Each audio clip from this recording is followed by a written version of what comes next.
Alright guys, back here with another knife review. This here is the Buck 327 Nobleman on the bottom and the 381 Trapper.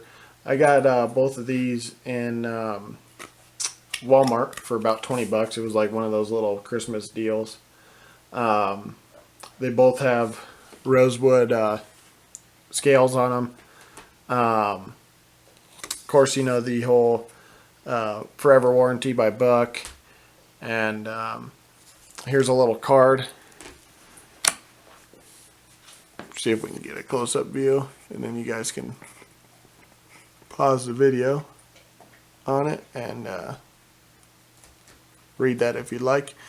But I've had these knives pretty much since just before Christmas. I carried around this one for a little while, the Nobleman, and I like it. It's the smaller, just a tiny bit smaller than the Buck 285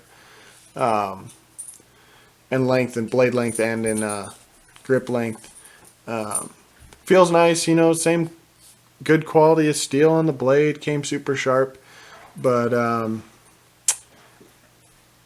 couple things I didn't like about it, it feels fatter than this one here for whatever reason. I don't know why, but it just does.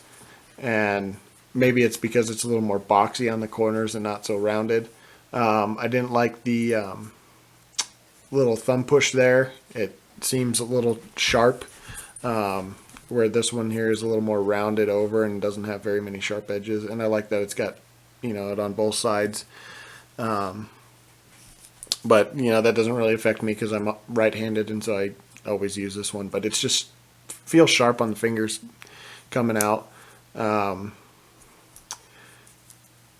you kind of look at it here a little bit. The rosewood is beautiful. It's beautiful wood. And great knife. I just didn't like it too much in the pocket. It just felt too fat and bulky, and I don't know why. Other than maybe the corners aren't rounded like on that 285. But those are the things I didn't like too much about it. I carried it around in my pocket for probably about a month or so. But I just had to go back to my my Buck 285. So yeah. And then the Trapper, I carry this around. You can kind of tell that the wood is a little more polished than this one, or darker looking.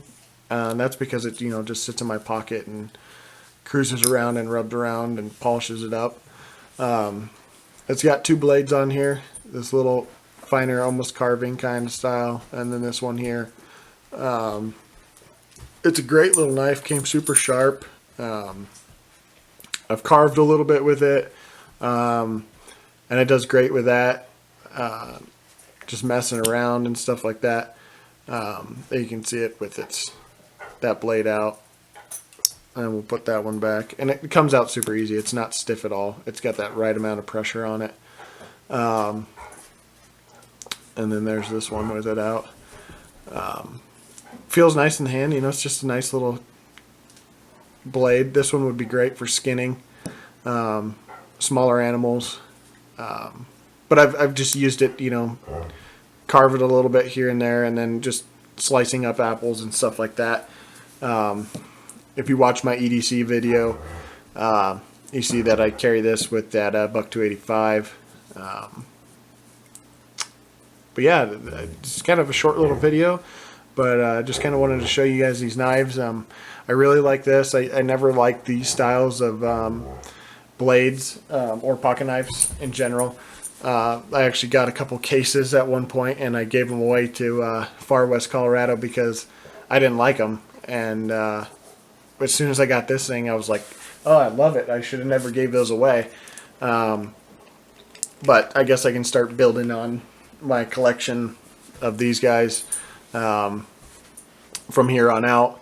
It's just a great little secondary knife. Would be a great little suit knife, you know, if you have to go to some kind of fancy thing or interview or whatever, and you can't go somewhere without a knife. This is a great little knife to carry. But yeah, guys, I thank you for watching. If you have any more questions or comments, make sure you comment down below and like the video. I hope to see you guys around on the next one. Thanks.